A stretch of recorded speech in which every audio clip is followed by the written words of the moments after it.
Buenas noches, bienvenidos señoras y señores. Este es nuestro debate de un miércoles, último de esta semana por tanto, y en el que, como aquella famosa frase decíamos ayer precisamente el debate del martes lo acabábamos hablando de qué ocurriría con el Niemeyer, si seguirá, si no, porque ayer a esa hora, a la hora de la tertulia todavía no se sabía. Hoy ya podemos decirles que finalmente se rompió esa negociación entre el Principado y el Ayuntamiento y que será el Principado el que tenga que hacerse cargo de ese Centro Cultural Óscar Niemeyer, que ya no se va a llamar así, claro, porque el nombre lo tiene la Fundación, el patronato de la Fundación, y ya ha anunciado que no, además no lo va a ceder, que se lo quedan para ellos, claro. En fin, es curioso lo que está ocurriendo con todas estas cosas. Digo que es curioso porque estamos en un momento en el que se supone que los llamados chiringuitos, si es que este lo es, pues deben ir desapareciendo, ¿no? Pero parece que no siempre ocurre así, o que algunos se resisten a que eso ocurra. Por otro lado, cosa lógica también, ¿no? Gustavo, bueno, ¿qué tal? Pues sí, ¿no? El desenlace que acabas de glosar demuestra que era un chiringuito como una casa. Es totalmente absurdo que sea la alcaldesa de Avilés la que asuma la representación en exclusiva de la Fundación, cuando la Fundación tiene un patronato que no lo han convocado hace un montón de tiempo, que hay miembros del patronato, como el representante de las obras del puerto, que ha protestado ya de que no se hace, qué decisión se está tomando la vicepresidenta del patronato en nombre del patronato, etcétera. Entonces, que hay un mala fe, además, se demuestra por el hecho de que se nieguen a ceder la marca Óscar Niemeyer o Centro Niemeyer. Es decir, lo que queda clarísimo es un pelotazo tremendo del arecismo, de Areces, utilizando pues unos tráficos de intereses, unas supuestas cesiones por parte de Niemeyer como Premio Príncipe de Asturias para hacer un edificio que es una cesión que solo se la creen los ingenuos que leen el periódico, los titulares, porque luego la propia organización de la familia de Niemeyer se encarga de hacer toda la operación de la construcción y la ingeniería y los diseños, con lo cual ha costado unos millones de euros, al margen de los dibujitos que Niemeyer hizo y que estupendo, cuando además pues lleva su nombre y todas estas cosas. Y entonces la solución por parte del Principado es la que tiene que ser. Todos los asturianos han invertido más de 40 millones en construir unos edificios, y se ha pagado la ingeniería, se ha pagado absolutamente todo. Se creó una estructura para gestionarlo, que era un chiringuito, como se ha demostrado, que se ha negado a presentar cuentas, que ha hecho una mala gestión de las subvenciones recibidas, como ha reclamado el Principado, porque no se han acomodado a lo que se habían hecho, que a última hora se descubre que hay un crédito de 800.000 euros con Cajastur, que tampoco quieren hacer una auditoría. Entonces es normal que nadie, con los dos dedos de frente, quiera asumir una responsabilidad de la que no han sido partícipes, y donde las operaciones de los últimos meses, que los televidentes están hartos de verlo y de leerlo, es totalmente oscuro, porque ya en tiempo de descuento se cambia el patronato, se introducen, hay otra serie, etcétera, etcétera. Una serie, como las antiguas dictaduras, presidente vitalicio. Se nombran presidentes vitalicios, se mete ahí tal.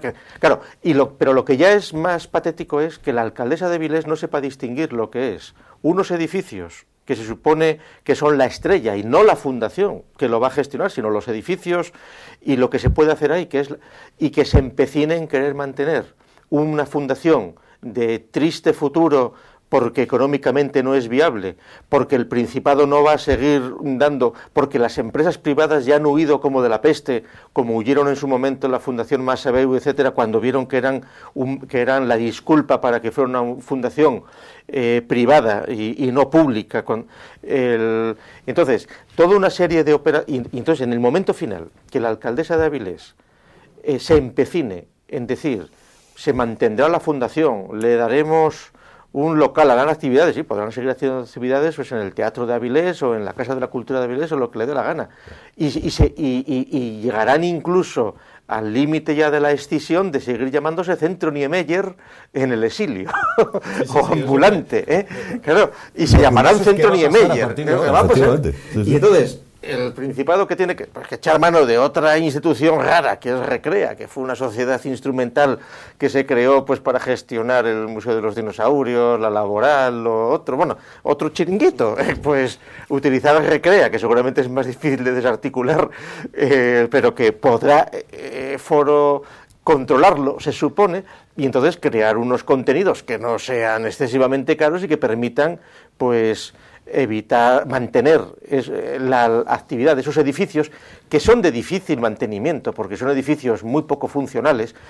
Yo recomiendo a todo el mundo que vea, porque hay que guardarlas, las fotos de la fiesta de despedida que hicieron en la coctelería, esa élite corrupta socialdemócrata, tomando copas, las traía al comercio. Eran unas fotos que no caben más de 15 personas y ahí con unos camareros tomando copas en plan decadente, que es que a quién se le ocurre un partido socialista y en una socialdemocracia pues muy degenerada que esté, diseñar un edificio donde hay una habitación donde caben 12 personas para celebrar, eso es lo más popular y eso es una cosa totalmente patética, para hacer una coctelería de ciertas por la noche. Es decir, yo creo que estamos alcanzando el esperpento más absoluto y que la alcaldesa de Avilés ha cometido un error terrible no distinguiendo lo que es una fundación que iba a gestionar unos edificios hechos por Niemeyer, aunque no puedo utilizar el nombre de Niemeyer, al margen de que Niemeyer, a mí particularmente los edificios no me gustan nada, es un poco la estética de principios de los 60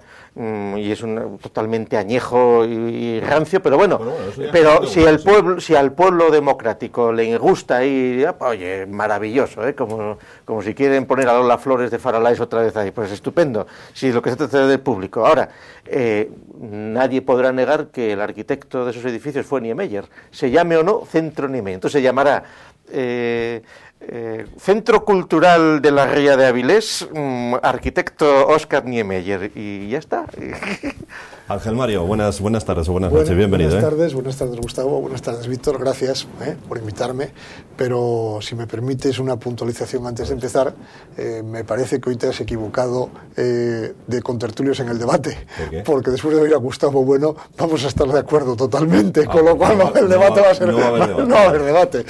Bueno, yo quisiera añadir algo a lo que decía Gustavo. En primer lugar, toda la información que yo poseo es de la prensa, no solo de no solo de la Nueva España, del comercio, que el comercio está en Avilés, con la antigua de Avilés y tal, y eso tiene un problema, que la información de la prensa suele estar, no voy a decir tergiversada, pero le falta fondo normalmente, sin meterme con los periodistas. Ellos cogen una noticia, interpretan lo que les dicen y lo ponen, con lo cual mi fuente de información puede ser mala para las opiniones que voy a emitir a continuación, pero es la que hay.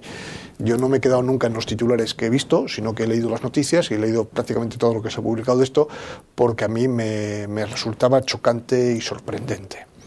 Sorprendente en varias cosas. Primera, el empeño del señor Areces en conseguir que se cediera antes de marcharse y cuando ya estaba en funciones la utilización de esos edificios a la Fundación Niemeyer, que no pudo llevarlo a efecto gracias a la actuación de Izquierda Unida.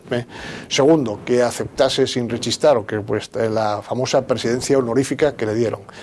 Tercero, que en el mes de febrero, y sin tener quórum suficiente, como parece que ya está demostrado, se cambie la capacidad de decisión del socio protector más importante, que era la administración pública, me da igual que sea de un partido que de otro, para convertirlo en una fundación privada, pero no es que se haga porque se incrementen el número de patronos privados, sino porque se disminuye internamente la representación de la administración pública, con lo cual huele a maniobra. Parece muy claro de que hay que atar esto antes de que nos vayamos, porque ya sabemos que vamos a perder las elecciones, hay que atar esto para tener aquí nuestra tal. Luego, según parece, hay contratos, según parece, y lo digo así, no vaya a ser que nadie me vaya a acusar mañana y me lleve a los tribunales, según parece hay contratos blindados con el director de la fundación y con el secretario de la fundación.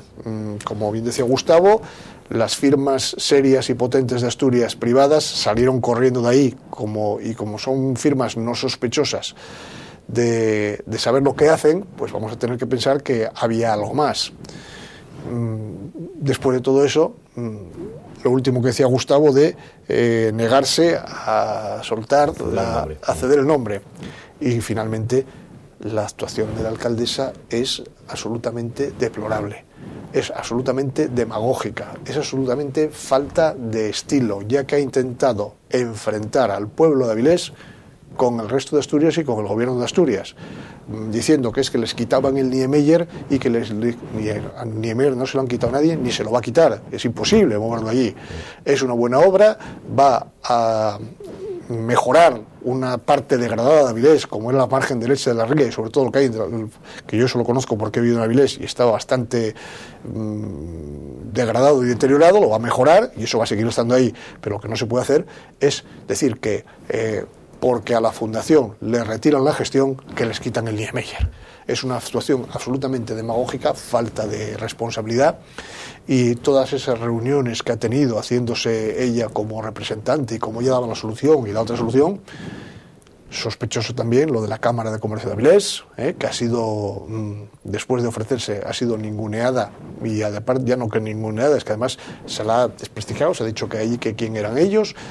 Creo que aquí el Partido Socialista, a pesar de que en sus cabezas visibles actuales Javier Fernández y compañía están muy callados en este tema, se le ha visto bastante plumero y ha tenido una actuación verdaderamente deplorable. Sí, y no hay que olvidar otra cosa, que aunque estemos ahora en una crisis del ladrillo tremenda y de la construcción, en el entorno del Niemeyer hay un pelotazo urbanístico importantísimo, del cual sería beneficiaria la fundación si se le cede durante un periodo elevado de años la cesión del edificio y de los beneficios del entorno, como ellos pretendían, porque en el entorno del Niemeyer está previsto, solo que eso seguramente quedará a calendas grecas, tal como está cayendo, pues la construcción de un montón de edificios, de viviendas, etcétera, que revertirían, entonces, y que en buena medida algunas de las visitas que han costado una barbaridad de estos meses pasados, pues de traer a artistas a primeras, estaban todas ya vinculadas al asunto de un negocio urbanístico en el trasfondo. Es que probablemente fuese el camino claro, que la Fundación estuviera buscando para poder financiar todos esos gastos no justificados, todos esos créditos contratados, todas esas necesidades de dinero para hacer cosas sin tener que justificárselo a nadie. Y eso sería fundamentalmente el motivo de cambiar también el patronato, la capacidad de decisión del patronato, y que aquí los que tuviesen voz, voto y capacidad de decidir fueran aquellos que además viven de la Fundación porque trabajan en la Fundación. Claro. Están defendiéndose su puesto de trabajo y garantizándose su sueldo y su modus vivendi. Sí, hablando, como decías, de las instituciones que se han quitado del medio, es también interesante recordar cómo la Fundación Príncipe de Asturias, que inicialmente estuvo totalmente vinculada al proyecto, porque no hay que olvidar que incluso hablaba de llevar allí cosas de la actuación. Es que en realidad Niemeyer, a quien regaló los planos, fue a la Fundación Príncipe de Asturias, que le había dado el premio Príncipe de Asturias. Luego se produjo una traslación a la entidad que se creó en torno al proyecto Niemeyer, a la Fundación Niemeyer, pero que inicialmente surgida de la Fundación Príncipe de Asturias, porque el director de la Fundación Niemeyer había sido el encargado de la conmemoración de los 25 años de la Fundación Príncipe de Asturias. Y la disculpa era pues aquel Museo de los Premios y toda aquella polémica que se montó hace 4 o 5 años. Claro, hay que recordar que desde hace 3 años... 2 años, la Fundación Príncipe de Asturias no quiere saber nada, está totalmente al margen de este asunto. Es decir, esta es una operación de la cual las personas que la han conocido desde dentro han procurado apartarse porque quemaba. La Fundación Príncipe de Asturias, la Fundación Masabeu, etcétera, etcétera. Y entonces... Y algunos empresarios privados que incluso han restringido sus... ¿Pensáis que no fomentaba el turismo, que no servía con su objetivo de fomentar, de atraer turismo a la ría de Avilés? Nadie dice que no lo vaya a seguir fomentando. Es decir, asociar el diseño de la Fundación a los centros Niemeyer, a los edificios del Niemeyer, lo que es claro es que ahora hay que darle una función a esos edificios, hay que seguir explotando ese nombre que se ha generado, o sea, esa imagen que se ha generado, dicho mal, habrá que hacerlo con otro nombre, igual no, eso y en marketing está más que demostrado, cuesta un trabajo tremendo poner un nombre en el mercado y mantenerlo, entonces es una pena el trabajo que ha hecho la Fundación, eso sí es una pena, y el nombre que le ha dado la Fundación a eso, que se pierda, pero que se pierda por una cabezonada de personas que están viendo exclusivamente sus intereses personales. Probablemente no se pierda, es decir, probablemente una vez que se consolide esta transición, ¿qué va a hacer esa llamada Fundación Niemeyer si tiene que devolver 1 millón y 1,5 millones de euros al Principado por unas subvenciones mal hechas, si debe a la Caja de Asturias un dineral, que si está en números rojos y es inviable y le corta el suministro el Principado de Asturias, Avilés no va a poder mantener mantener los sueldos de los ejecutivos que tiene esa fundación y que se empeña la alcaldesa en que había que mantenerlos. Eso no lo va a poder mantener. Con lo cual, la única baza que les queda será llegar a un acuerdo de tomar la fundación y el nombre y no nos metéis en Villabona, un pacto así de caballeros. ¿Sabes el resumen final de todo eso, Gustavo, cuál es? Que al final los asturianos, a través del gobierno, si se llega a eso así, a través del Principado de Asturias, vamos a tener que volver a poner ahí dinero para pagar los desaguisados que se han cometido y ese crédito que está ahí pendiente de 800.000 euros y lo que haya sin pagar si es que lo hay y esa auditoría que no querían hacer y al final pues nos va a costar una pasta a añadir a recuperar a los 43 millones el recuperar el nombre y la Fundación Niemeyer para uso y beneficio de todos los asturianos. Bueno, pero si por lo menos sirve para poner en la picota una serie de nombres perniciosos para el procomún de Asturias, pues seguramente es que no va a haber otra solución. Habrá que darlo por bueno, pero es muy triste y muy doloroso. Pero es que seguramente si vamos a mayores le va a salir más caro al contribuyente, además de tener que pagar eso, tener que pagar a 3 o 4 individuos en Villabona. Todavía sale más caro, es decir, es mejor pues eso tendrían que decidir los jueces y demostrarse que han hecho... No, pero yo te digo ya en términos económicos, es decir, que pagar va a haber que pagar todo, o sea, son insolventes a los efectos de los pufos que se han metido, y entonces el mal menor seguramente llegará a un arreglo razonable de que iros con Niemeyer a Brasil, a ver si vendéis una moto por ahí, pero no sigáis gastando, Y la pena es el disgusto que le hemos dado, o que se le ha dado con todo esto a Areces, a Areces sobre todo. Al senador. Claro, porque el hombre ya había, fijaros el retiro dorado que tenía Areces, ¿no? En el Senado, que tenía allí su piscina y todo, y ahora además iba a ser vitalicio de por vida, miembro presidente de esta fundación, y ahora se queda sin... Sabemos que lo que le gusta a Areces es figurar y aparecer y estar y tener el micrófono delante. Bueno, pues a lo mejor tiene que renunciar a ello. Sí, pero últimamente está muy callado con todo este asunto, como no. Ha salido diciendo que él no renunciaba a la presidencia y que él apoyaba y seguía que no iba a hacerlo. No va a renunciar, no. Y si se empecinan, pues la fundación esta que han creado, pues acabará con un conflicto con sus trabajadores cuando no les puedan pagar, que va a ser entretenidísimo ver cómo acaba eso. ¿Cómo pensáis que va a evolucionar esto? ¿Qué va a ocurrir con la fundación? ¿Tiene sentido que la fundación continúe? ¿Qué va a hacer esa fundación eso no ahora? depende de nosotros. Es decir, las fundaciones son instituciones que una vez que las echas a andar tienen ya vida propia. Claro, la fundación es de ámbito regional, con lo cual el protectorado corresponde al Principado, con lo cual el Principado tiene capacidad de intervenir por las bravas en el patronato, puesto que los incumplimientos son notables, como se ha dicho en la prensa. Yo también sé lo que dice la prensa, es decir, no había mayoría cualificada en la reunión del mes de febrero, no se convocó a unos, etcétera, etcétera, etcétera. Las fundaciones son instituciones que tienen beneficios fiscales, etcétera, etcétera, y que están toleradas, digamos, vía constitucional por el Estado. Los Estados normalmente siempre tienen mucho recelo hacia las fundaciones. De hecho, en los Estados más totalitarios y más centralistas no hay fundaciones. Es decir, en Cuba, en México, hay otras cosas, hay centros de filantropía, etcétera. En el caso de México, en Cuba no hay fundaciones, cosas que le llaman fundaciones pero que no lo son. Y entonces, siempre se reserva los protectorados, que puede ser el Estado o las autonomías, la última decisión sobre si esa institución está cumpliendo los fines del asunto. Es muy dudable que en los fines de la Fundación Niemeyer pueda cumplirlos sin disponer de los edificios, porque los fines de la Fundación Niemeyer está explotar los edificios, etcétera, etcétera, con lo cual la posibilidad de intervención del protectorado, que es el Principado de Asturias, en la Fundación es grande. Ya se advirtió de eso, en el sentido de que el protectorado no ha admitido la inscripción de los nuevos estatutos. Y entonces, que no se crea un patronato que es el consejo de administración de una empresa que depende de los accionistas. No, toda fundación tiene por encima el protectorado.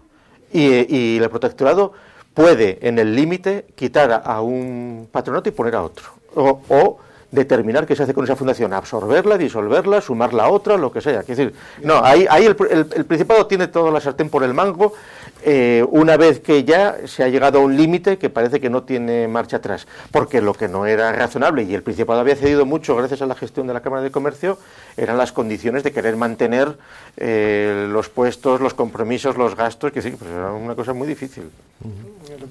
Yo ahí no tengo los conocimientos que tiene Gustavo en el funcionamiento de fundaciones, desconocía eso que está comentando de que el protectorado tiene la capacidad para disolverlo.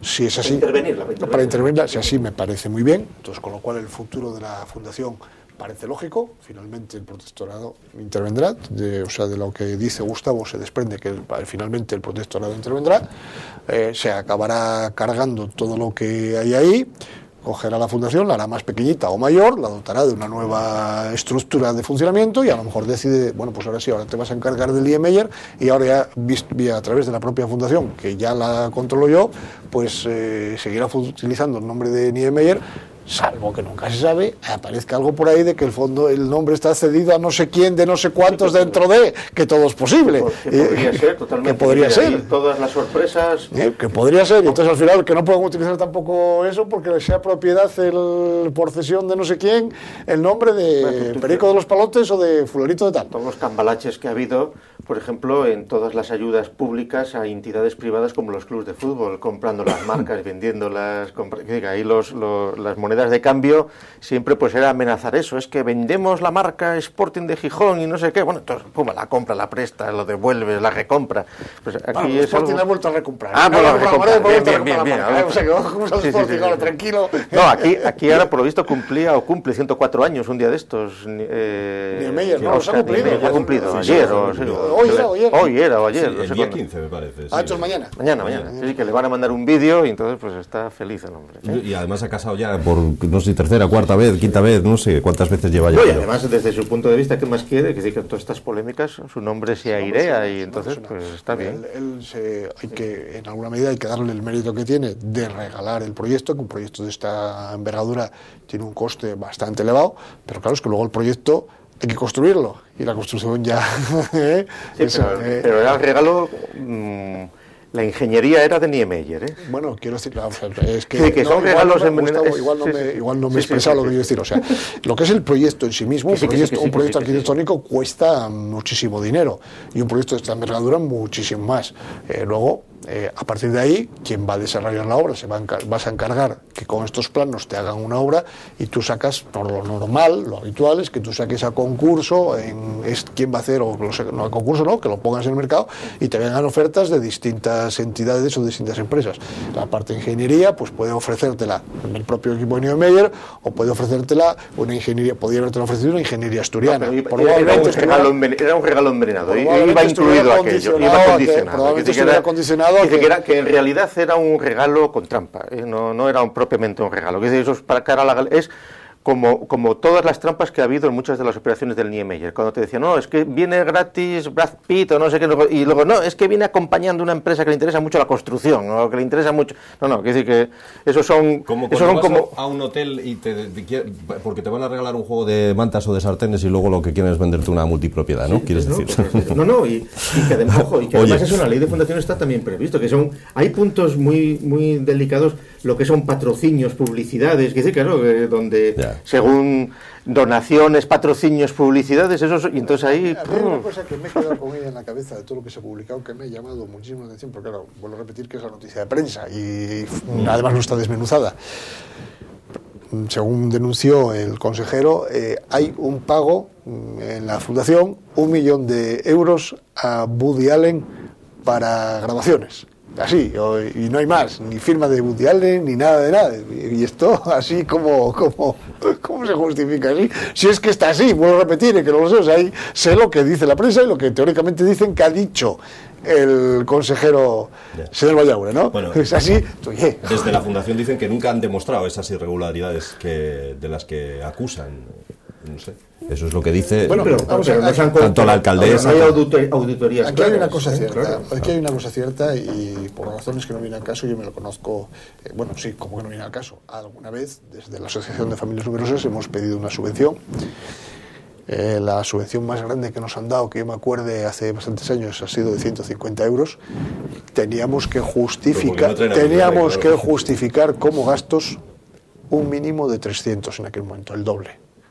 Pero ojo, no valía un recibito que pusiera, no, o sea, tienes que justificarlo con las facturas correspondientes de lo que habías pagado, de qué había sido la memoria del proyecto que habías hecho, la realización y todo esto. Y había que enviar los originales de las facturas. Aquí no valía una copia, pues oye, puedes hacer 3 copias y mandar una a cada sitio, ¿no? Y pedir 3 subvenciones. O sea, llega un momento que también, que quiero decir que las subvenciones, yo no tengo por el ayuntamiento, no vale que yo le diga al ayuntamiento me sale el ayuntamiento, no sé por qué, la entidad el Principado que me ha dado una subvención, yo no tengo por qué decirle al Principado que, mire, tiene las facturas, puede venir a verlo, ¿no? Tengo que llevárselo.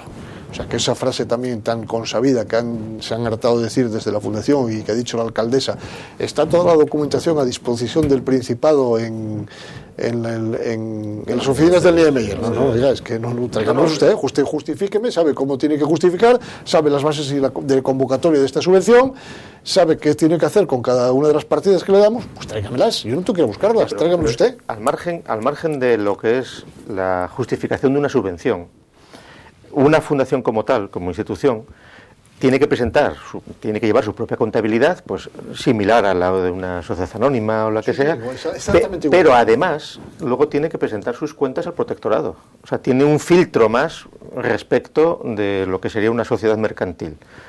Y el protectorado tiene capacidad también de fiscalización y el patronato tiene que avalar y tiene que haber una auditoría sobre el asunto. Es decir, hay más controles administrativos, digamos, que los que corresponden a una mera sociedad mercantil. Unido a eso, la justificación de las subvenciones. Como esta fundación es de ámbito regional y como las subvenciones las ha dado el Principado es normal que se queje de que no le hayan dado suficiente información, porque tiene que recibir información en cuanto que ha dado subvenciones y en cuanto protectorado de una fundación que tiene ámbito regional. Nosotros con la fundación nuestra, que somos de ámbito nacional... preguntarte yo sobre ello. No, claro, yo por eso me sé estos asuntos. Es que yo estoy en el patronato de 2 fundaciones, de la Fundación Gustavo Bueno y de la Fundación de Naes, y en defensa de la nación española. Entonces, las 2 son de ámbito nacional. Y entonces, los protectorados de los que dependemos son es el Estado. Están ¿Quién os da a vosotros las subvenciones? No, eso es otra historia. Te digo, es distinto. Te digo a quién tienes que rendir cuentas. Bien. Aquí tienen que rendir. No, una fundación no tiene por qué tener subvenciones. Quiero decir, en el caso de la Fundación de Naes, no tiene subvenciones directamente. Hay un montón de amigos de la nación española que hacen donaciones. Más divertido, a una sociedad, a una asociación que luego lo dona a la fundación. Por una razón muy sencilla. Las donaciones que recibe una fundación hay que hacerlas públicas, hay que informar. Entonces, muchas donaciones a nivel particular, de pequeña cuantía. Y además de personas que no pueden no tener interés en que se sepa, mientras que la protección de datos se puede proteger mejor en una asociación, donde hay socios que son de una asociación, que también es público y tal, pero no tiene que ir necesariamente en las cuentas públicas de una fundación. Y entonces, todo el que dona a una fundación es transparente y público, eso hay que entregarlo, y hay que hacer un certificado y tal y cual. Entonces, se suele hacer eso. Amigos del Museo del Prado. Existe una asociación de amigos del Museo del Prado que tiene un montón de socios y todo lo que recibe esa asociación se lo dona a la Fundación del Museo del Prado. Eso es el mecanismo indirecto. Ahora, quien controla absolutamente todo son los protectorados, y las fundaciones, como os decía antes, pueden ser de ámbito nacional o de ámbito autonómico. Entonces, los protectorados nacionales son del Estado, los autonómicos de la comunidad autónoma. Entonces, y es distinto eso que las subvenciones. Las subvenciones tú tienes que prestar... hablando mal desde que empezamos claro, a hablar. O sea, no es que no eran subvenciones. No, pero la subvención es aparte. Aparte de la subvención. O sea, hay dotaciones. Lo que el Principado ha dicho, además de todo, además de que no nos habéis presentado las cuentas al protectorado como debe ser, además de eso, las subvenciones que os dimos en el año 2008, 2009, no me acuerdo cuándo han dicho, para no sé qué, no las habéis justificado porque no habéis dedicado esas subvenciones a lo que os la habíamos dado. Y claro, las subvenciones, nosotros, por ejemplo, yo por la experiencia que tengo, nosotros con el ayuntamiento que recibimos subvención del Ayuntamiento de Oviedo, como Fundación hay cosas que te cuentan, otras que no te cuentan, y tienes que presentar absolutamente todo, evidentemente. Hay que decir que lo que son empleos o lo que sea, vamos, en función de para lo que sea la subvención. O una subvención que te den para un congreso, que te las da el Principado para organizar un congreso, que te den 3.000 euros, pues no te permiten justificar con esas subvenciones, por ejemplo, gastos de protocolo. O sea, no puedes una espicha meterla por ahí, solo puedes justificar lo que son pues un viaje o lo que es hacer los carteles, que hay una serie de cantidades que no se puede justificar. De personal en un momento determinado, y tu propio personal, es claro que tu propio personal tiene que dedicar un tiempo de su trabajo a esa. Oye, pues la nómina de esa persona de un mes o de 15 días o de 3 meses puede ser... yo hacía la pregunta poniéndome en el lugar de quienes nos están viendo o escuchando ahora y que puedan estar pensando, bueno, Gustavo Bueno está hablando de las fundaciones y lo primero tiene la Fundación Gustavo Bueno, a ver, pues que aclare él qué pasa con esa fundación, de quién recibe el dinero, cuánto recibe. Vamos a ver, nosotros somos una fundación privada, 100%. O sea, en la Fundación Gustavo Bueno no hay ninguna, en el patronato no hay ninguna entidad pública. En su momento invitamos a estar, y dijeron que no querían estar, pues mucho mejor, es decir, con lo cual, entonces, nosotros recibimos subvenciones, hoy por hoy, pues del Ayuntamiento de Oviedo, tenemos convenios con La Rioja, con el Ayuntamiento de Santo Domingo, que tenemos 3 o 4, y particulares que nos hacen donaciones, y tenemos que, con cada subvención, justificar lo que tiene de subvención, y el común justificarlo con Hacienda, y con el protectorado. Es así de sencillo. Tan guapo de la Avenida Galicia. No, eso es una cesión de uso durante 50 años. Que es lo que se pretendía hacer con el Niemeyer. Claro. Una cesión de uso a la Fundación Niemeyer. Yo creo que lo podían cambiar por el de Villa Magdalena, que está allí al lado, ¿no? Y ya se soluciona todo el problema que hay en Oviedo. Cuando el Ayuntamiento nos ofreció un edificio para hacer una institución en torno a la figura de Bueno, inicialmente nos dijeron que contempláramos Villa Magdalena antes, cuando estaba todavía sin hacer obras. Dijimos, no, esto es más es más discreto. Tuvieron una vista de lindo ya. Sí. Bueno.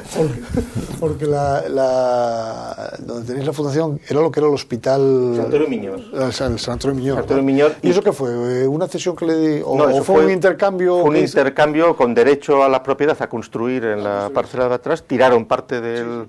Es que el Sanatorio Miñor funcionando como sanatorio. Claro, pero lo que quedó, el edificio que queda ahora, era el edificio originario del Sanatorio Miñor del año 13. Luego, durante la guerra, se amplió. Y se amplió el sanatorio. El sanatorio tenía otro edificio al fondo y un pasillo largo. Sí. El sanatorio era mucho más largo. Sí. Pero eso era un añadido que no estaba protegido, digamos, que eso de cuando fue hospital de guerra, en los años 40 se debió ampliar. Y entonces la propiedad logró poder construir en los alrededores y a cambio eso pasó a ser municipal. Eso fue en la época de Masip. Y en la época de Masip ahí se puso en marcha la expropiación de Villa Magdalena. No, en el edificio del Miñor estuvo un tiempo un centro de profesores, un CPR y la Fundación Municipal de Cultura, cuando la dirigía Juan Vega, precisamente. En la época de Masip. Ya tiene historia ese palacete. Sí, hombre, tiene historia, sí. Bueno, señores, que nos vamos a ir a publicidad. A la vuelta hablamos de otros asuntos.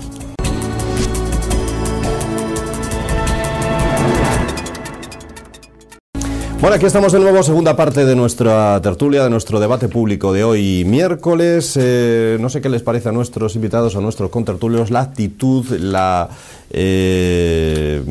mano tendida, no sé cómo llamarlo, que ha hecho el acto de generosidad, de caridad cristiana, cabría aquí decir, creo yo, que ha hecho el arzobispo de Oviedo, que ha dicho que la extra de Navidad que para los pobres. Y eso se ha pedido al resto de los curas que imiten esa actitud.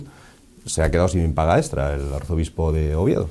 Bueno, a mí me ha servido para enterarme de que el clero tiene paga extra, lo cual es una anomalía ya, que es hacer una similitud pues con otro tipo de trabajadores, que decir que en realidad un presbítero no tendría por qué tener paga extra, es decir, porque todos los días, todas las pagas son extras, o ninguna lo es. Pero bueno, bien, en plan detalle, él lo ha dicho muy bien.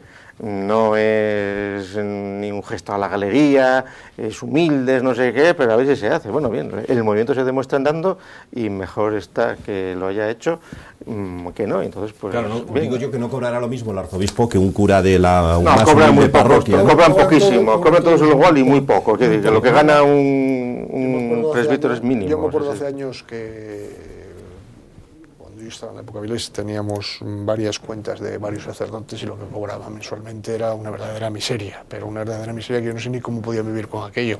Pero bueno. O sea que no van a dar la paga extra, me imagino, no van a acceder a ese. Bueno, nunca se sabe, no porque tampoco son gente que está acostumbrada a vivir de forma muy humilde y más que nada a hacer gestos de generosidad muy grandes, porque muchas veces a mí me consta, en algún caso, de haber estado por pueblos también, y no hablo de Avilés, te permite ver la actuación de muchos de esta gente. Muchas veces se quedan ellos sin comer porque pueda comer una familia de algún sitio, de tal o esto, de la zona o de lo que sea, porque además conocen las interioridades muy a fondo. Hombre, yo diría que más que un gesto a la galería, es un gesto que debemos de todos aprender y tomar muy buena nota. O sea, en un momento en que todo el mundo, que la crisis nos está azotando a todos, pensar que hay 5 millones de parados y que las estadísticas están diciendo que hay más de 1,5 millones de familias en las que no entra absolutamente ningún ingreso, un gesto de este tipo debería hacernos pensar. Creo que el gesto, tiene más valor el gesto que el importe que haya podido donar o dejar de donar. Y no nos olvidemos de otra cosa. ¿Cuántas son las instituciones de la Iglesia Católica que están atendiendo a un montón de personas sin decir absolutamente nada a nadie y ni publicarlo? Yo todavía no he visto a ningún parado a que en ninguno de los sindicatos existentes en España haya ido a pedir a la puerta y le han dicho, toma, para que tengas este mes para vivir. Sí, no, eso es cierto. O sea, es decir, cuidadín, Quien está aguantando ahora a miles de familias son las instituciones católicas y lo que vendrá. Es decir, porque tienen la estructura de instalaciones, de voluntariado de verdad. Porque aquí no hay que olvidar que se habla mucho de voluntariado, pero el voluntariado, en principio, son personas que hacen cosas voluntariamente, pero desde que empezó en el 82 la socialdemocracia a funcionar, lo que empezaron a llamar voluntariado eran chiringuitos pagados por el poder, con todos los camelos, por ejemplo, de todos los chiringuitos montados a costa del 0,7, de la ayuda a la cooperación de no sé qué, que no es nada de voluntariado. O sea, el único voluntariado que hay en España es el vinculado a organizaciones católicas. Y seguramente, si llamas voluntarios, pues a otras organizaciones. Yo me consta que hay una cantidad de personas, incluso gente muy joven, que las tienes los fines de semana sirviendo en la cocina económica a las personas que van a comer allí. Pero personas muy jóvenes, y que no cobran absolutamente nada, de nada. Que nadie piense que está viendo ahora mismo la COPE. Vamos.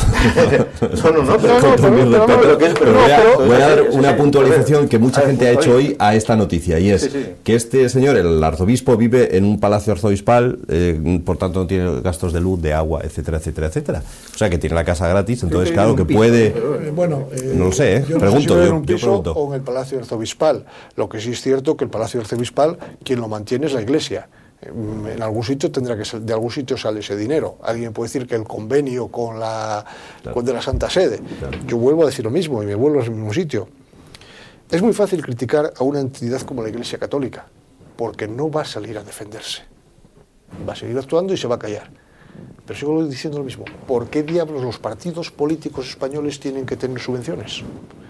¿Por qué diablos los sindicatos españoles, y podemos tirar de boletín oficial del Estado de este año, no seguir más allá? Esa misma cuestión se la planteé yo a Comisiones Obreras y me decía, Comisiones Obreras no tendrá subvenciones cuando la Iglesia no las tenga. No vale, no me vale. Y lo que he dicho antes, Comisiones Obreras no atiende a ningún trabajador que vaya a su puerta a pedirle. Y a darle alimentos, si los necesita, como la Iglesia Católica, ni a darle un puesto de trabajo. Ni Comisiones Obreras, ni UGT, ni ningún otro sindicato. El día que vea algún sindicato, oiga, mire, aquí estoy en la calle con una cocina económica dando de comer a los que no tienen de comer, entonces le diré, oye, que te den subvenciones. Pero mientras, que es al revés, el camino es al revés. Yo entiendo que es al revés. Entonces, oiga, sindicato, viva usted de las cuotas de sus afiliados. Y si usted convoca una huelga, conviértase usted en un sindicato moderno, y si usted convoca una huelga, establezca usted la caja de resistencia y pague usted a sus trabajadores con la caja de resistencia. ¿Qué es lo que tiene que hacer? ¿Por qué los sindicatos americanos o los sindicatos alemanes o los ingleses se tientan mucho la ropa antes de convocar huelgas? Y se llegan a recibir subvenciones. Porque su economía se resiente y pueden llegar a desaparecer. Aquí no solo no hacen eso, sino que cobran las cuotas de los trabajadores y encima las subvenciones del Estado. Y encima las subvenciones o el dinero para formación. O sea, yo a mis hijos, por eso puedo hablar porque lo he vivido en mis carnes, he dicho hace un momento, estábamos hablando de temas personales, mi hija estaba trabajando para pagarse su estancia en un lugar en concreto con motivo del estudio, llegaba el verano, se iba al paro, automáticamente le estaban llamando al sindicato para que fuera a hacer un curso. Bueno, o sea, sí, pero aquí, el convenio, hay que justificarlo, los gastos. Vamos a ver, aquí la enemiga o sea, que ha derivado esto a pagar de los dineros que recibe la Iglesia. Esto es parecido a la enemiga que hay contra el dinero que recibe la Casa Real.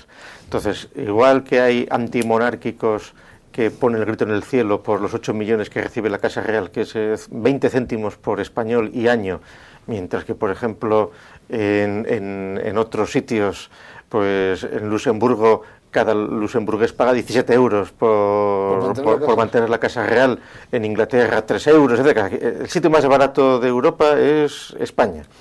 Y ya lo dijimos el otro día, muchísimo más barato nos sale mantener la institución de la jefatura del Estado en una familia que nos cuesta 8 millones de euros al año, que llevar 30 años de democracia manteniendo a 6 familias de expresidentes del Estado jubilados con sus aparatos y sus séquitos. Eso sería muchísimo más caro. Bueno, pues el anticlericalismo les lleva mucho también a poner el grito en el cielo porque la Iglesia Católica recibe recursos. Pero es ignorar absolutamente cuál es la realidad histórica de España y lo barato que desde el punto de vista del Estado nos sale el mantenimiento, por ejemplo, del patrimonio y de un montón de cosas que hace la Iglesia.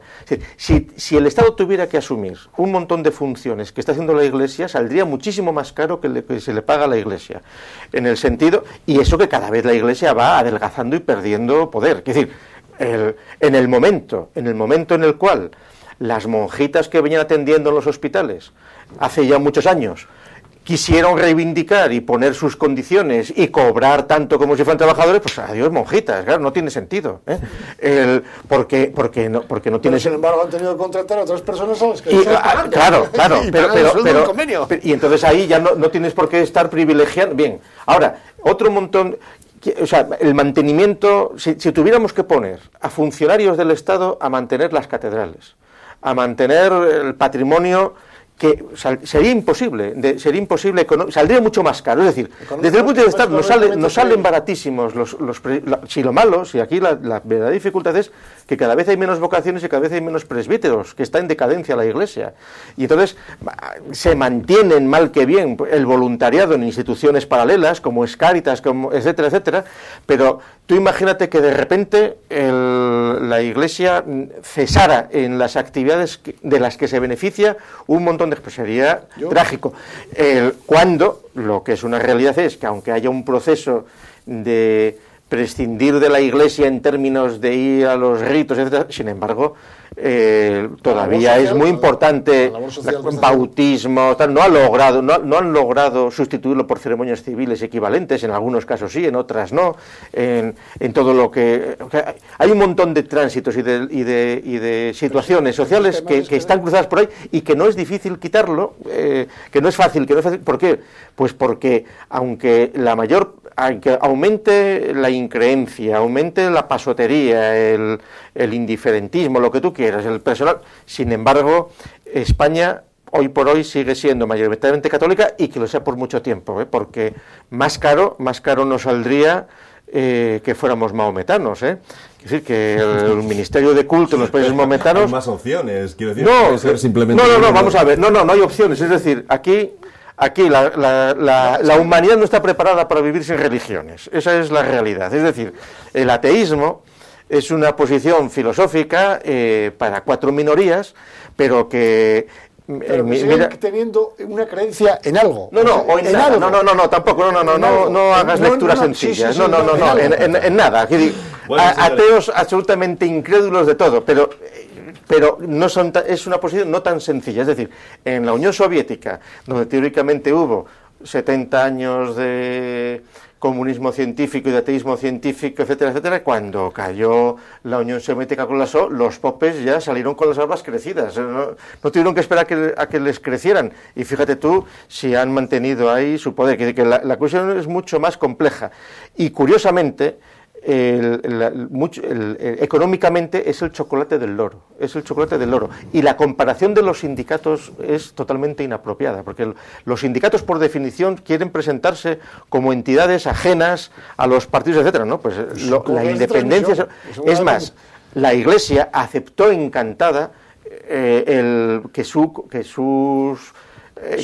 participación de los presupuestos del Estado viniera por la vía de la cruz que se marca en los presupuestos. Es decir, hoy día hay un porcentaje, porque la respuesta sería, vamos a cortar radicalmente todas las subvenciones a la cultura, al culto, que es lo mismo, y a la Iglesia. De hecho, están cobrando de lo mismo, es decir, el Ministerio de Cultura, el mantenimiento de los museos cobran del mismo presupuesto, las ONGs cobran del mismo presupuesto que la Iglesia. Si tú marcas con la cruz, se le da a la Iglesia, y si no, se le da ¿a quién? Yo estaría de acuerdo en decir, fuera todo ese tipo de subvenciones, pero no de los sindicatos. Ahora, ¿qué conseguirías con eso? Conseguirías en un país como España, pues que seguramente no habría posibilidad de mantener los museos abiertos, el Museo del Prado no lo podrías mantener abierto sin subvenciones, la Academia de la Lengua no se podría mantener sin subvenciones, las universidades no se podrían mantener sin subvenciones, porque no habría quien lo pagara en términos de mercado, porque no somos Estados Unidos, y porque no hay esa, me dirás, sí, se podría hacer si no se pagaran tantos impuestos, si estuviera mucho más liberalizado, etcétera, pero eso se puede hacer en determinadas economías y a costa de lo que sucede en Estados Unidos, unas bolsas de pobreza mucho mayores. Es decir, aquí no es el sindicato, aquí es... Nos desviamos del tema. No, aquí el culto, sí, de hecho durante mucho tiempo el ministerio en muchos países se llama así, Ministerio de Culto, y se llama así, culto y cultura es lo mismo, unos les gusta ir al Museo del Prado los domingos, otros a la iglesia y otros al psiquiatra, con los que no van ni a un sitio ni a otro al psiquiatra para que les resuelvan sus problemas espirituales si es que no saben evitarlo. Entonces solo van a descubrir la partícula de Dios esa y van a desmontar. Eso en breve. Mira, lo de la partícula de Dios la partícula de Dios es la demostración de cómo muchos científicos se lo creen, pero los que no se lo creen, cómo se cachondean de los políticos, porque saben que los políticos no darían dinero para investigar cuestiones de física teórica, y se lo dan cuando la NASA en Estados Unidos dice, vamos a ir a buscar marcianos o agua en Marte. Si le dicen, no, vamos a buscar unas areniscas en Marte, no le dan ni un duro. Ahora, juegan con la partícula de Dios porque a los políticos lo de Dios les asusta, porque le asusta al público, claro. Yo solo te voy a decir una cosa a este respecto, y para acabar con esto. Por razones que no vienen al caso, yo tengo que pasar todos los días por delante de la iglesia de los Carmelitas. Invito a la gente que vayan a las 11 de la mañana para que vean las colas que se forman a la puerta de la iglesia de los Carmelitas, esperando a que les den los vales de comida, y que les den la comida, y que les den ropa, y que les den no sé qué. Ahí está lo más palpable, y eso se puede ver y tocar, la gente allí. Si no estuviéramos con 5 millones de paros, te respondería diciendo, gracias a esas migajas que les dan, no se produce la revolución y no salta y no se rompe lo que sale. Estando de acuerdo contigo, vuelvo atrás y digo, entonces la Iglesia Católica tiene una función. Pero como nadie quiere la revolución tampoco, ni los sindicatos ni los partidos llamados de izquierda, porque se han convertido en pancistas y en pánfilos, pues entonces quien aguanta el desbarajuste en el que estamos son instituciones de este tipo, y no las ONGs que gastan más en mantener a los jetas que viven de la ONG a costa del negrito al cual le mandan un caramelito, gasta más en su propio funcionamiento, y que se lo gastan todo en mantenerse pues engañando. Es un poco lo del Urdangarín, o sea, que Urdangarín que te diga, es que a mí me indignó verle ayer, diciendo, no, yo en la Fundación NOS, Instituto NOS, me dedicaba a investigar. Hombre, y dicen investigar y ya parece que con eso se le salva. Coño, claro, los que están preparando un golpe a un banco están investigando cómo robarlo y cosas así. Y este dice, no, es que nosotros vehiculábamos dinero de la responsabilidad corporativa de las empresas para dárselo ¿a quién? A él mismo. Porque lo que estaban haciendo era... La caridad bien entendida empieza por uno. Hombre, pero estaban saqueando un montón de dinero, dando informes o prometiendo gestionar fondos para luego, hombre, una cosa, pero no muy distinto a muchas ONGs al desarrollo que han proliferado en los últimos años, ¿eh? Bueno, señores, que vamos con otros temas. Pueden ver usted aquí abajo que esto es Teleasturias, ¿no? Lo digo porque hoy parece que el tema está centrado, parecemos la COPE, sí. Con todos mis respetos a los compañeros de la COPE. Bueno, hablando ya de temas más serios, el próximo día 21 Rajoy va a dar a conocer quiénes son los ministros que van a llevar a buen puerto, o a intentar llevar a buen puerto este barco a la deriva que es este país. El portavoz adjunto del Partido Popular en el Congreso ha dicho hoy que va a haber ajustes y que no van a ser precisamente populares.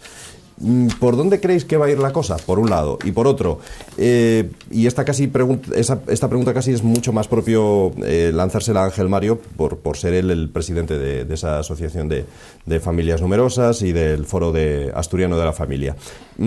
Asturias, por ejemplo, encabeza el aumento de abortos en España y la venta de la píldora del día siguiente ha crecido un 83%.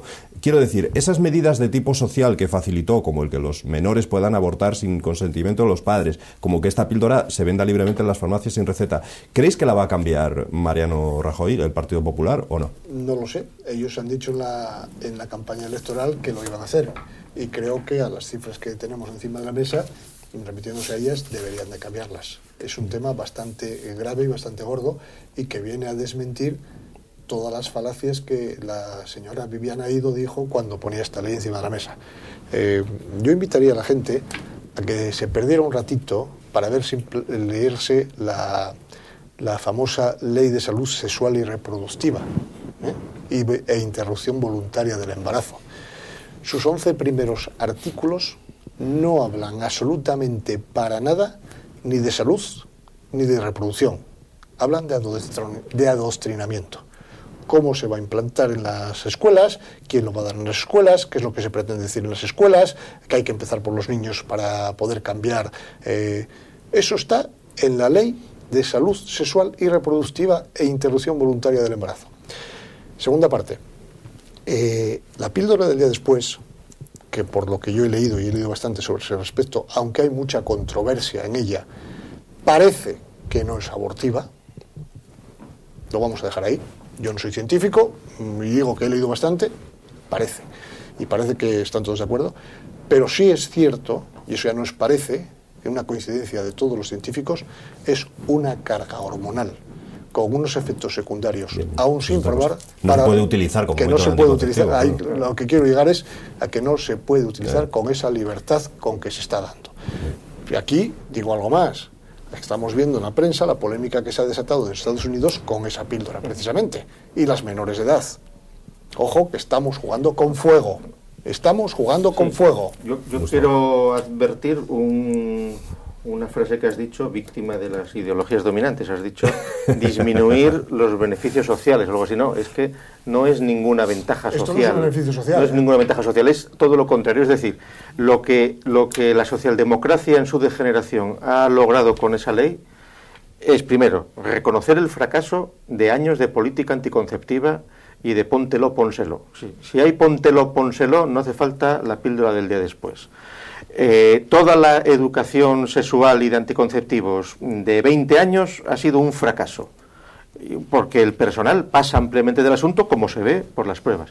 Pero luego, el mantener como sistema anticonceptivo el aborto, porque de hecho el aborto lo han reducido a un sistema anticonceptivo, es volver a un estadio del desarrollo de la humanidad propio de la prehistoria. Es decir, que es no esperar a que nazca el niño y despeñarlo o matarlo a golpes, o darle una patada en la barriga a la madre para que aborte, sino hacerlo más elegantemente, trasladando el negocio a unos matarifes que se visten de médicos y que viven del negocio del aborto. Es decir, el sistema, desde el punto de vista del desarrollo de la civilización humana, el defender el aborto primero como un derecho de la mujer, cual es una aberración absoluta, porque no es ningún derecho. Oye, el derecho lo dejará de ser si el PP cumple lo que ha prometido de quitar esa ley, y dejará de ser un derecho y se acabó, porque no hay ningún derecho natural ni historias. Entonces, el haber aceptado que como sistema anticonceptivo se pueda hacer el aborto sin ninguna... es primero un negocio, una corrupción, pero luego es poner en peligro la propia salud, porque la discusión de si es aborto o no es aborto, eso es una cuestión muy delicada en función de en qué momento supongas que hay vida, que es autónomo, el embrión, todas esas cosas, las obras... Perdona, Gustavo, el tema del autónomo, que es que esa es la famosa frase que está todo el mundo diciendo, no, es que no puede vivir fuera del útero, entonces no, como no tiene vida... Oye, estamos hablando de las 15 primeras horas. Antes. Me da igual porque luego podríamos discutir eso también, pero solo te voy a decir una cosa. ¿Es autónomo un niño recién nacido? Que no, hombre, que no. Si recién nacido. ¿Es autónomo? O sea, si sus padres no le visten, o sus cuidadores no le visten, si sus cuidadores no le dan de comer, si sus cuidadores no le atienden... Ni de 2 ni de 3 años. ¿Tiene posibilidad alguna? No, pero que no la... Pero vamos a ver. ¿Qué estamos hablando, señores? Pero que no la tiene de 2 y de 3 años y de 4 años. Todo el niño de 4 años lo dejas en un bosque y se muere, o te lo coge la loba y te lo convierte en lobezno. Pero no es un niño, evidentemente. Por eso decimos... No, pero quiero decir... Es como fue la frase, es un ser vivo, pero no es humano. Las discusiones metafísicas sobre la píldora del después, de que si afectan antes del momento en que se produce el embrión, esas son discusiones, vale, metafísicas, bien, pero es otra cosa. De hecho, desde el punto de vista de la salud, el choque hormonal y el desgaste que eso produce, eso es una aberración. Y el poner la libertad de venta en las farmacias, con lo cual ahí son cómplices los farmacéuticos, los médicos, ahí han puesto en crisis todo el mecanismo, todo el sistema está en crisis, pero fundamental, y entonces el aborto excepcionalmente en caso de no sé qué, vale, eso ya es una cuestión también muy discutida. Ahora, llevarlo a una situación de barra libre, de convertirlo en un derecho, de que una persona menor no tenga por qué consultar a sus padres, eso es querer romper con la familia, querer romper con querer romper con todas las costumbres, es una cosa absolutamente ridícula. Eso es lo que se ha intentado en los últimos 8 años de gobierno de Zapatero. O sea, el Zapatero se ha dado cuenta de una cosa, y eso obedece a un plan perfectamente diseñado. Hay 2 instituciones con las que la historia demuestra que nunca se ha podido. Han sido la familia y la Iglesia Católica. El gran afán y el gran protagonismo y la gran preocupación del Zapatero y sus gobiernos ha sido destruir a la familia y destruir a la Iglesia Católica. ¿Pensáis que...? Porque ahora, cuidado, la pregunta que decías tú antes, claro. Hablabas de recortes y nos has metido el aborto encima de la mesa. Eso no tiene nada que ver con los recortes, No, yo no hablaba de recortes. Decía que recortes a derechos sociales, aunque a Gustavo no le guste esa palabra. Que no son derechos sociales. Es que no son derechos sociales. Llamado así, no, pero mal llamados. Es que no son derechos sociales, eso entra dentro de la propaganda. De tipo social. El derecho social es que el niño nazca, Bueno, vamos a ver, medidas de tipo social que afectan a la sociedad son todas, es una y la otra. Es decir, es una pura demagogia suponer que es un avance del progreso de la sociedad que se convierta el aborto en un derecho libre y que lo pague el Estado. ¿Pero por qué? O sea, ¿quién lo ha dicho? ¿En función de qué? Hombre, yo entiendo que una persona como Zapatero, atormentada por 2 hijas góticas, pues haga cualquier cosa, eso yo lo entiendo, ¿eh? Como ahora Zapatero también dice que se arrepiente de haber dicho que la idea de España era discutida y discutible, y que la nación, y que sí, que hay que defender la nación española. Vete a tomar viento, hombre. Mira, pero así todo. Esto del tema de derechos sociales, yo lo enlazo ahora también con esta gran polémica que tenemos, y que incluso está en Asturias, de dos mujeres, lesbianas, que han presentado una demanda contra la Seguridad Social porque no quiere hacerles la fecundación, la inseminación. Oiga, señores, una pareja normal, hombre-mujer, que no puede tener hijos, tiene que recurrir a la inseminación vía privada. ¿Qué derecho más tienen estas dos señoras que libremente han renunciado a la posibilidad de tener descendencia por su forma de convivencia, para que estas señoras tengan prevalencia sobre los demás y la Seguridad Social tenga que pagarles la fecundación in vitro? Que se busque un señor que la deje embarazada. Eso es decir, que... ¿Por qué lo tengo que pagar yo con la Seguridad Social? Si yo, a través de mis impuestos, cuando a una persona que por enfermedad diagnosticada, por infertilidad o por no sé qué, si quiere, le digo, oiga, arréglese usted la vida. No, la Seguridad Social sí que cubre los tratamientos de infertilidad, ¿eh? No. Si una persona que tenga problemas de fertilidad, la Seguridad Social lo cubre. Otra cosa es que tarden más y que vayan a la entidad privada. ¿Por qué? Porque se considera una enfermedad. Y entonces hay que curar porque es una enfermedad. Ahora, que una mujer no quede fértil sin concurso de varón no es una enfermedad, es natural que sea así, porque es así. Y entonces pedir un privilegio. Y entonces querer que en lugar de haber una inseminación carnal sea a través de una jeringuilla, pues hombre, como un derecho, pues páguelo. Pero que eso no es una enfermedad. Eso es una extravagancia, si quieres.